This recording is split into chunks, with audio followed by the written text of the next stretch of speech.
Welcome to our channel learning concepts with Aditya. आज हम पढ़ेंगे क्लास 9th की इकोनॉमिक्स की बुक का chapter first the story of village Palampur. चलिए शुरू करते हैं। The purpose of the story is to introduce some basic concepts relating to production and this will do through a story of a hypothetical village called Palampur. Farming is the main activity in the Palampur, whereas several other activities such as a small scale manufacturing, dairy, transport, etc.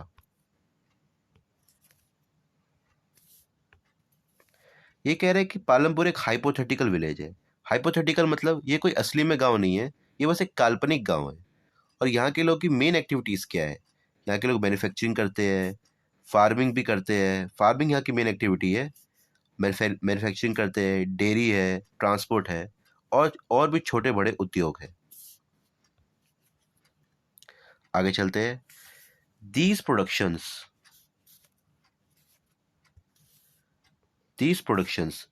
activities need various types of resources such as natural resources, man-made items, human effort and money. कह रहा है इन सब activities को करने के लिए resources की जरूरत पड़ती है, जैसे नेचुरल रिसोर्सेज और मैन मेड रिसोर्सेज। चलिए आगे चलते हैं।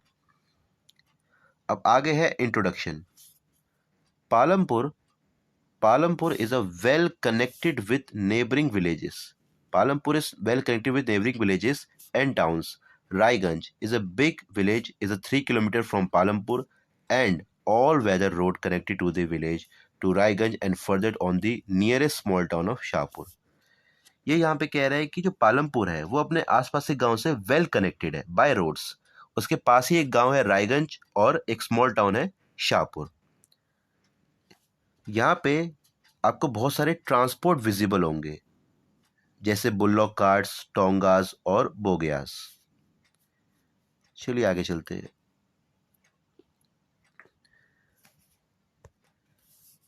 This village has about 450 families. इस विलेज में लगभग 450 फैमिलीज रहती है और वो सभी की सभी अलग अलग कास्ट से है। यहाँ पे टोटल 80 अपर कास्ट फैमिली रहती है जो मेजॉरिटी ऑफ लैंड पे उनका हक है। Their houses, some them of quite large, are made up of brick with cement plastering. ये कह रहे हैं जो अपर कास्ट वाले हैं उनके हाउस काफ़ी बड़े हैं और वो ब्रिक से बने हैं, अच्छे सीमेंट से बने हुए हैं। पर वहीं जो एससीज है वहाँ पे दलित लोग हैं, comprises 1/3 of the population and live on the corner of the village. वहाँ पे जो दलित लोग हैं, एससी लोग हैं, वो विलेज के एक कॉर्नर में रहते हैं। उनके घर भी छोटे हैं और अमूमन उनके घर काफ़ी कमज़ोर भी है। अब यहाँ से है electric connections. Electricity power all the tube wells in the field and is used to various type of small businesses. जो ये पालमपुर गांव है ये पूरी तरीके से इलेक्ट्रिफाइड है। यहाँ पे इलेक्ट्रिफाइड ट्यूब वेल्स है, इरिगेशन सिस्टम अच्छा है। Palampur has 2 primary schools and 1 high school run by the government and 1 private dispensary where sick are treated. कह रहा है पालमपुर में 2 प्राइमरी स्कूल है और एक डिस्पेंसरी है।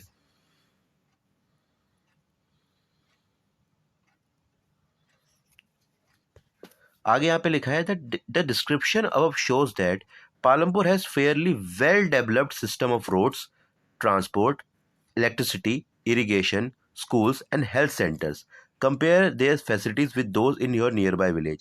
यहाँ पे ये कह रहे हैं कि पालमपुर एक ऐसा गांव है जहाँ पे सभी व्यवस्था थोड़ी थोड़ी अच्छी है, जैसे रोड्स अच्छी है, ट्रांसपोर्ट अच्छा है, इलेक्ट्रिसिटी है, स्कूल्स है, हेल्थ सेंटर्स हैं।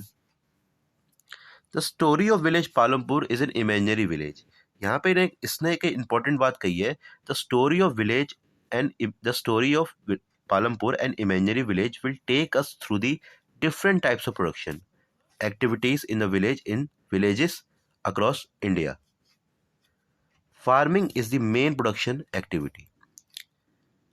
यहाँ पे इसने कहा था कि जो पालमपुर है वो एक हाइपोथेटिकल विलेज है। इसका मतलब ये है कि वो भारत के सभी गांवों के बारे में दिखा रहा है। Farming is the main production activity. यहाँ की मेन एक्टिविटी फार्मिंग है। The other production activities referred to as a non-farm activities include small manufacturing, transport, shopkeeping और बाकी यहाँ की जो नॉन फार्मिंग एक्टिविटीज़ है जैसे manufacturing, transport, shop keeping. We shall take a look at both these type of activities after learning a few general things about production. आगे चलते हैं. आगे यहाँ पे organization of production. The aim of production is to produce the goods and services that we want. There are 4 requirements for production of goods and services. Production का main M क्या होता है कि हमारी नीड्स को मीट करना, हमें जिस गुड्स और सर्विसेज की ज़रूरत है उसको बनाना. तो जो आपके गुड्स और सर्विसेज होते हैं वो 4 फैक्टर्स पे डिपेंड करते हैं. वो 4 फैक्टर कौन कौन से? पहला फैक्टर क्या है? First requirement is land. अगर आप कहीं भी कोई प्रोडक्शन स्टार्ट करेंगे तो आपको लैंड की ज़रूरत है और वहाँ पे और भी नेचुरल रिसोर्सेज की ज़रूरत है जैसे वाटर, फॉरेस्ट, मिनरल. आगे सेकेंड रिक्वायरमेंट इज लेबर. अगर आप कोई भी प्रोडक्शन करना चाहते हैं तो आपको लेबर की ज़रूरत होगी. लेबर ही है जो आपको काम करके देंगे सारे. Other activities required workers who can do manual work. Each worker is providing labor necessary for production. अब कुछ लेबर होंगे जो एजुकेटेड होंगे, कुछ होंगे जो एजुकेटेड नहीं होंगे या कम पढ़े लिखे होंगे, तो सब अपने अपने हिसाब से काम करेंगे. आगे the third requirement is physical capital. या फिजिकल कैपिटल का मतलब क्या है? तो यहाँ फिजिकल कैपिटल का मतलब है पैसे से, कि किसी भी प्रोडक्शन को लगाने के लिए रुपए की तो ज़रूरत पड़ती है ना. बिना रुपए के आप कोई प्रोडक्शन स्टार्ट नहीं कर सकते. अब फिजिकल कैपिटल्स भी 2 टाइप की होती है. कौन कौन सी देखते हैं. पहला, tools, machine, buildings. Tools and machines range from very simple tools such as a farmer's plough, sophisticated machine such as generators, turbines, computer, etc. Tools, machine building can be used in production over many years and called fixed capital. Are called fixed capital. देखिए fix capital का मतलब क्या होता है. चलिए दोनों को साथ में समझाएंगे. नीचे वाला देखते हैं. Raw materials and money in hand. Production requires a variety of raw materials such as they are yarn used by the weaver and the clay used by the potter. Also, some monies is also required during production to make payments and buy other necessary items.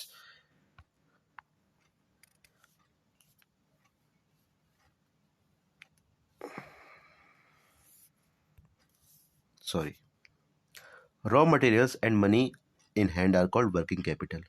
देखिए fix capital और working capital क्या होता है. मान लीजिए आपने एक car खरीदी है, ठीक है.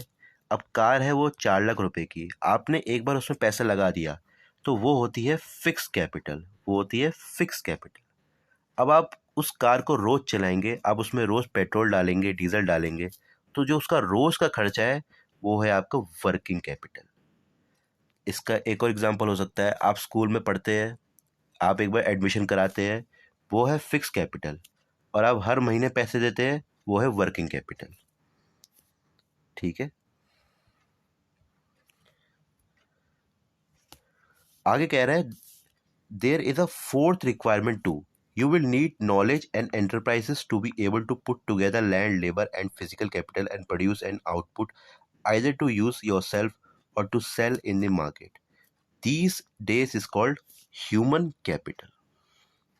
इसको हम लोग कहते हैं ह्यूमन कैपिटल. ह्यूमन कैपिटल आपको इन तीनों चीज़ों का इस्तेमाल करने के लिए, लैंड, लेबर और मनी, इन तीनों का इस्तेमाल करने के लिए किसी एक अच्छे दिमाग की ज़रूरत होगी. तो उसी को हम कहते हैं ह्यूमन कैपिटल, कि ह्यूमन कैसे इन सब चीज़ का इस्तेमाल करता है और प्रॉफिट जनरेट करता है.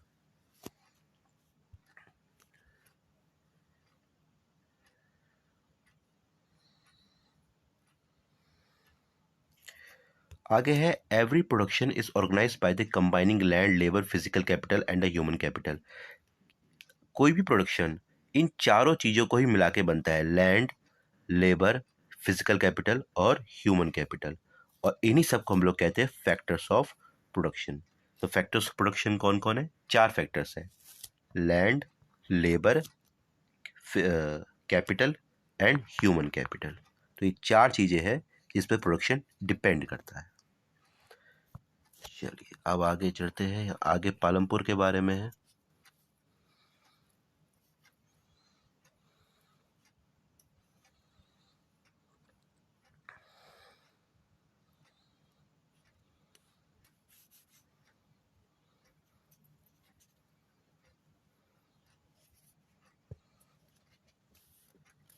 शुरू करते हैं। Farming is the main production activity in Palampur. 75% of the people who are working are dependent on the farming on their livelihood. यहाँ पे कह रहे हैं कि पालमपुर के 75% पीपल किस पे डिपेंड है?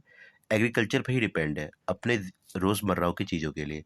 दे कुड बी फार्मर्स और फार्म लेबर, या तो फार्मर हो सकते हैं या तो फार्म लेबर हो सकते हैं। फार्मर जो खेती करता है, फार्म लेबर जो उन खेतों पे काम करता है। The well being of this people closely related to production of the farms. But remember,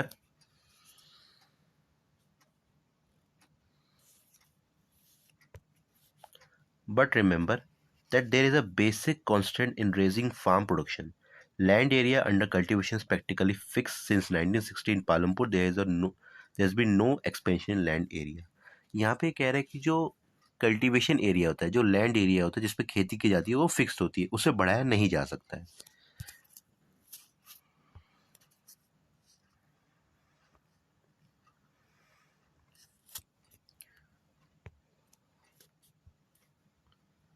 आगे यहाँ से, is there a way one can grow more from the same land? क्या कोई तरीका है जिससे कोई इंसान एक ही खेत पे एक से ज़्यादा फसल उगा सके? क्या ऐसा कोई तरीका है? चलिए पढ़ते हैं। इन In a kind of crops grown and facilities available, Palampur would resemble a village of the western part of the state, Uttar Pradesh. All land is cultivated in Palampur, no land is left idle. During the rainy season, farmers grow jowar and bajra. These plants are used as cattle feed. It is followed by cultivation of potato between October and December. In winter seasons, rabi fields are sown with wheat. From the wheat produced, farmers keep enough wheat for the family consumption and sell surplus wheat at the market Raiganj. यहाँ पे ये बोल रहा है कि rainy season के दौरान जो पालमपुर के लोग होते हैं वो ज्वार और बाजरा उगाते हैं। अक्टूबर से दिसंबर के टाइम पे वो लोग रबी की फसल लगाते हैं, और बाद में वो वीट की फसल लगाते हैं, गेहूं की फसल लगाते हैं। यानी वो लोग एक ही लैंड पे 3 अलग-अलग तरह की फसल लगाते हैं। इससे क्या होता है, वो एक ही लैंड से ज़्यादा अमाउंट में चीज़ें ले पाते हैं। यहाँ तक बात समझ में आई? अब आगे चलते हैं।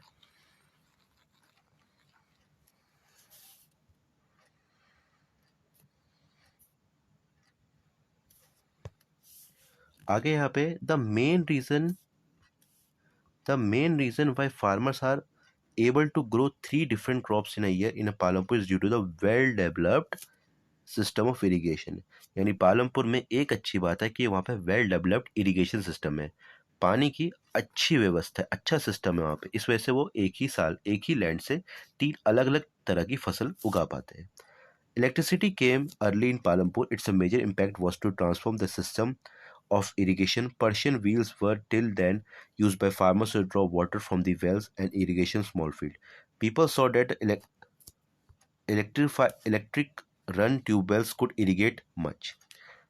जो पालमपुर गांव है वहाँ पे बिजली की व्यवस्था बहुत पहले से आ गई थी, इसलिए वहाँ पे अच्छा इरिगेशन सिस्टम है, इलेक्ट्रिक ट्यूबवेल्स है और वेल्स है। आगे देखते हैं।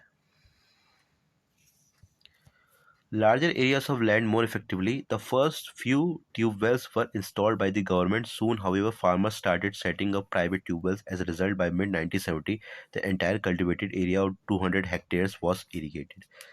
पहले तो काफ़ी सारे ट्यूबवेल्स गवर्नमेंट ने लगाई, फिर बाद में काफ़ी सारे लोगों ने खुद ही ट्यूबवेल्स लगाना शुरू कर दिया।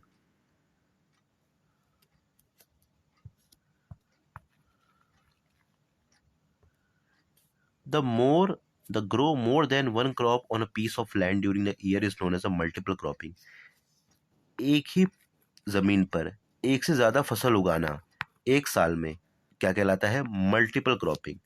यानी एक पीस ऑफ लैंड में एक से ज़्यादा क्रॉप उगाना मल्टीपल क्रॉपिंग कहलाता है। It is a most common way of increasing production on a given piece of land. All farmers in Palampur grow at least two main crops. Many are growing potato as a third crop in the past 15 to 20 years. Palampur में generally लोग multiple cropping को follow करते हैं, वो at least two types की crop को उगा लेते हैं। आगे चलते हैं हम।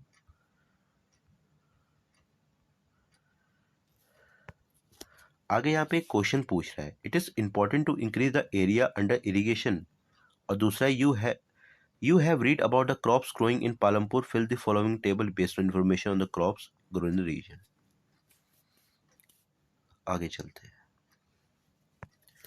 Yes, you have seen that one way of increasing production from the same land is multiple cropping. The other way is to use modern farming. यहाँ पे कह रहे हैं कि एक तरीका तो यह है कि आप मल्टीपल क्रॉपिंग करके अपनी फसल की प्रोडक्शन को बढ़ाएं, और दूसरा तरीका है कि आप मॉडर्न टेक्नोलॉजीज का इस्तेमाल करें। आज तो सभी जमाना मॉडर्न टेक्नोलॉजी का ही है, तो मॉडर्न टेक्नोलॉजी का इस्तेमाल करें।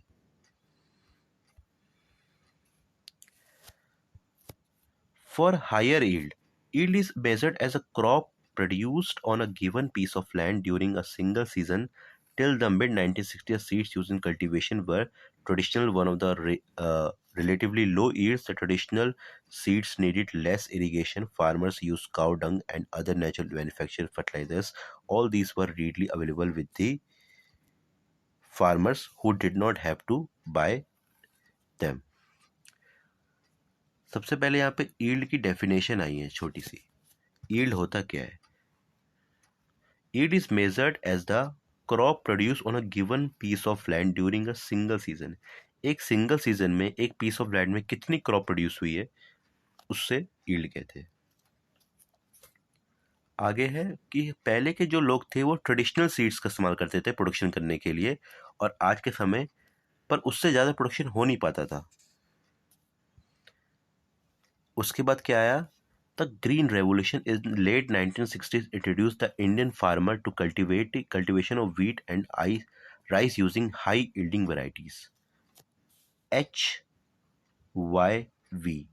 इन सीड्स का इस्तेमाल किया गया था ग्रीन रेवोल्यूशन के दौरान, ताकि राइस की, वीट की, इन सब की नीड्स, इन सब के नंबर्स को बढ़ाया जा सके।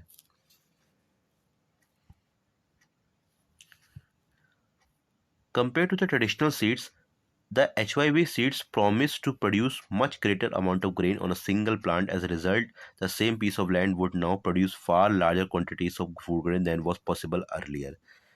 HYV सीड से क्या हुआ कि एक ही लैंड पे उसी टाइम में काफ़ी ज़्यादा प्रोडक्शन होने लगा, जिससे हमारी पॉपुलेशन की जो नीड्स थी वो पूरी होने लगी। HYV seeds, however, need plenty of water and also chemical fertilizer and pesticides to produce best results.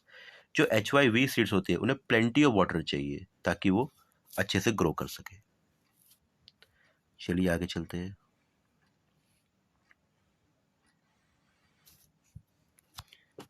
Higher yields were possible only from a combination of HYV seeds, irrigation, chemical fertiliser, pesticide etcetera. अगर आपको higher production चाहिए तो उसके लिए आपको HYV seeds चाहिए, irrigation चाहिए, chemical fertiliser चाहिए और पेस्टिसाइड चाहिए। Farmers of Punjab, Haryana and Western Uttar Pradesh were the first to try out modern farming method in India. जो उत्तर प्रदेश, पंजाब, हरियाणा के फार्मर्स थे, सबसे पहले उन्होंने मॉडर्न टेक्नोलॉजीज का इस्तेमाल किया। The farmers in this region set up tubewells for irrigation and made use HYV seeds, chemical fertiliser and pesticides in farming. Some of them bought farm machinery like tractors and threshers who made plowing and harvesting faster. इन्होंने ही सबसे पहले tube wells लगाई, HYV seeds का इस्तेमाल किया और different kinds of machinery को खरीदा ताकि उनकी हार्वेस्टिंग तेजी से हो, फास्टर हो। आगे है, in Palampur the yield of wheat grown from the traditional varieties was 1300 kg per hectare. With HYV seeds, yield went up to 3200 kg per hectare. There was a large increase in production of the wheat. Farmers now had greater amounts of surplus wheat to sell in the markets. आप देख सकते हैं कि traditional wheat से कितना हो रहा था 1300, पर जैसे ही HYV सीड्स का इस्तेमाल किया तो कितना होने लगा 3200 kg पर हेक्टेयर. काफ़ी ज़्यादा हो गया. ये लगभग 2 टाइम्स से भी ज़्यादा हो गया, 2.5 टाइम्स से भी ज़्यादा हो गया. तो ये कमाल था HYV सीड्स का.